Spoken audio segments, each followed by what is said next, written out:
Alors la première observation que je voudrais vous présenter est celle d'une patiente de 70 ans dont le diagnostic a été fait il y a à peu près 4 ans et dont le traitement de première ligne a consisté en un traitement conventionnel par 12 cycles d'une polychimiothérapie de type CHVP en association à l'interféron.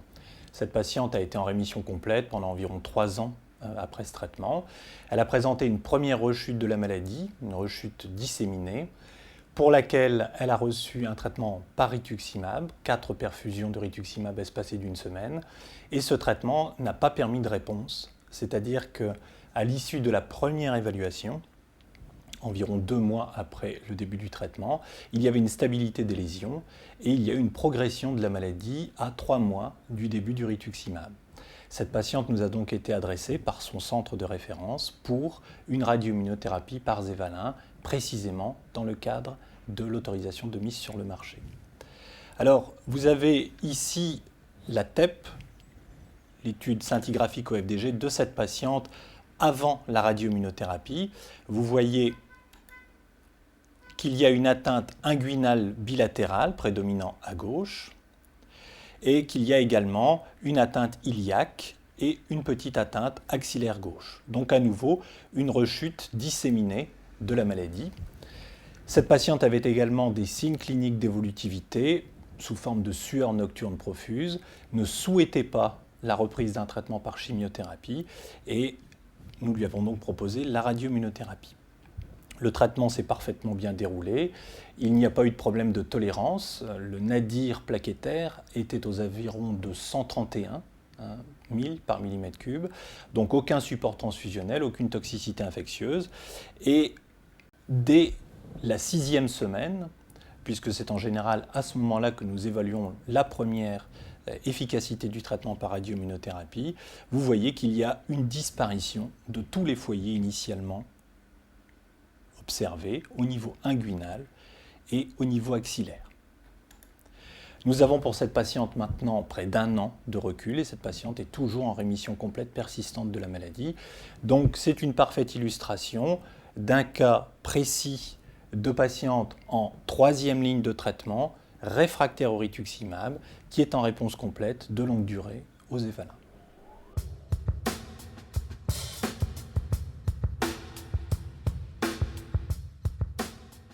Une deuxième observation un petit peu plus complexe. Donc cette fois, c'est une patiente de 44 ans au diagnostic, là encore un lymphome malin non-hodgkinien de type folliculaire, disséminé au diagnostic, un stade 4 avec des critères de forte masse tumorale selon le GELF. Une patiente qui a également d'autres pathologies associées, notamment une thrombophilie familiale qui nécessite la prise de Préviscan au long cours. Cette patiente reçoit un traitement de première ligne par 4 cycles d'une polychimiothérapie de type CHOP. La maladie est stable à l'issue de ces 4 premiers cycles. On complète donc le traitement par une 2e ligne, permettant cette fois l'obtention d'une réponse partielle. Et pour cette patiente jeune en réponse partielle, on s'oriente dans un premier temps vers une intensification de traitement avec autogreffe de cellules souches périphériques. On lui administre donc une polychimiothérapie pour collecter des cellules hématopoïétiques sanguines et la quantité recueillie est insuffisante. Elle fait au décours de cette chimiothérapie un problème infectieux relativement grave et ne souhaite plus être traitée par cette ligne de chimiothérapie par autogreffe.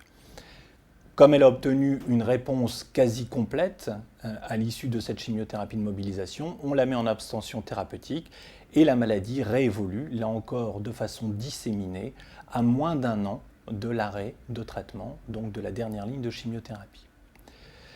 Elle ne souhaite plus de chimiothérapie, on lui propose donc là encore un traitement par le rituximab, traitement conventionnel, et cette fois-ci une réponse complète est obtenue avec rituximab pendant une durée d'environ 3 ans.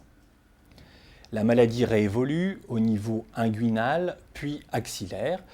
On se dit que comme on a obtenu une bonne réponse au rituximab, on peut reprendre le rituximab. On lui propose néanmoins la radioimmunothérapie, mais elle ne souhaite pas une modalité thérapeutique innovante qu'elle ne comprend pas très bien en dépit des exposés.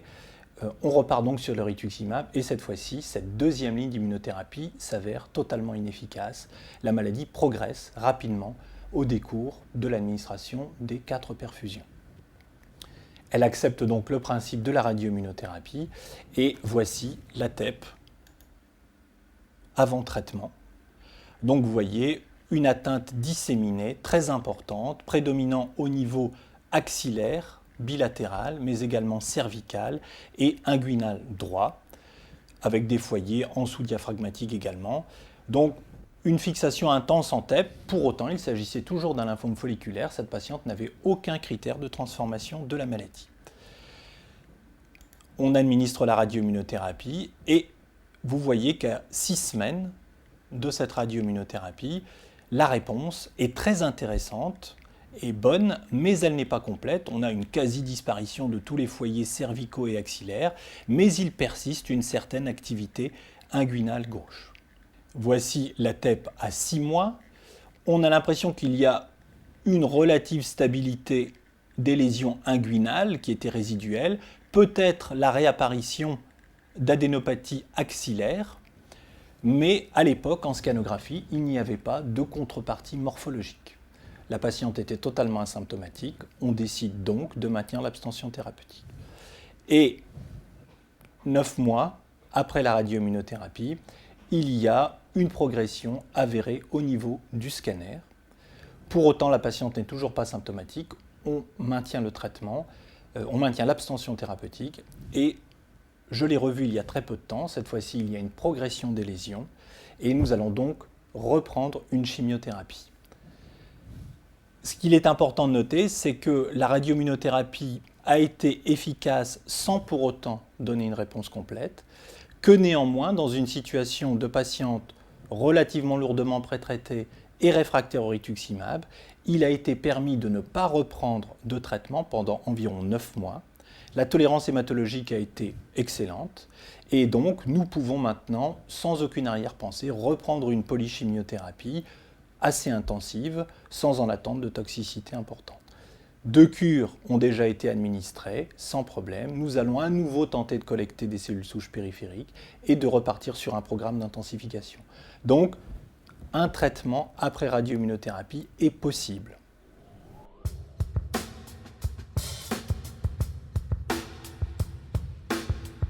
Un patient qui nous vient donc de Perpignan, qui est discuté au niveau clinique en novembre 2001 et référé à la réunion de concertation pluridisciplinaire. Il s'agit d'un lymphome folliculaire, un patient qui est né en 25, qui est en bonne forme et qui donc a un stade 4, grand A petit b, FLIPI égale à 3 pour ce type de lymphome. Le traitement initial proposé est donc un CHOP rituximab. On demande une vision et une évaluation après 3 cures et il est programmé 4 cures de CHOP rituximab. Il a une fonction cardiaque qui est parfaite. Le traitement est donc débuté à la fin de l'année 2001. Ces 4 cures se déroulent de façon normale. Et à l'issue de ces 4 cures, il est déclaré en réponse complète. Le stade 4 par la moelle osseuse s'est négativé. La moelle est donc indemne de toute pathologie et il n'a plus de ganglions. Il est en réponse complète, je me répète, objectivé par le scanner. À ce moment-là, pour compléter le traitement, en traitement d'entretien, 4 cures de rituximab additionnelles sont prescrites de façon mensuelle à cette époque et le patient est suivi régulièrement à la consultation de Perpignan. 20 mois plus tard, il rechute sur un mode localisé avec une adénopathie axillaire, une localisation sous-cutanée et le cas nous est de nouveau référé au niveau régional en réunion de concertation pluridisciplinaire. On programme une chimiothérapie. Ce traitement est complété par une radiothérapie locale sur la localisation cutanée à 30 degrés. Tout ceci dure, il est en réponse complète, et au bout de 24 mois plus tard, on est de nouveau en rechute avec une localisation également axillaire mais aussi inguinocrurale. La masse est importante, elle fait plus de 10 cm, elle progresse de façon régulière sur les 3 mois d'observation entre Perpignan et Montpellier. Et à ce moment-là, après discussion, toujours en réunion de concertation pluridisciplinaire, on propose un traitement par Zevalin compte tenu des antécédents du patient et notamment des chimiothérapies antérieures. Il est clair que chez un patient né en 1925, on ne peut pas imaginer une seule seconde une chimiothérapie intensive. Donc on était obligé de discuter des traitements ayant une efficacité certaine. On exclut donc dans ce cadre-là les alkylants utilisés à dose simple, conventionnelle et isolée. On exclut donc le chloraminofène, on peut exclure le cyclophosphamide dans les mêmes posologies. Le CVP est une association également moins importante que le CHOP rituximab utilisé initialement. Le choix du Zevalin a toujours été avec une vision derrière de sa tolérance, de son efficacité, de l'encadrement. Finalement, tout s'est très très bien passé. Ce patient a gardé le sourire tout au long de son traitement. C'est le médecin de l'hôpital de jour qui fait la commande en liaison avec le radiopharmacien. Et on assiste donc à une prise en charge ambulatoire d'un patient venant de 150 km plus loin à Perpignan, ce qui est tout à fait intéressant. L'efficacité immédiate est évaluée 1 mois et demi après l'injection de Zevalin. Cliniquement, l'adénopathie qui faisait plus de 10 cm a disparu. Il a également une disparition au niveau de l'image tomodensitométrique. Il reste bien sûr à confirmer cette réponse par des examens tomodensitométriques et nous avons prévu également un PET scan prochainement au fil du temps, tous les 6 mois pour la première année et puis par la suite on essaiera d'espacer bien sûr cette surveillance dans la mesure où il restera en réponse. Le nadir des plaquettes est à 50 000 à la 4e semaine.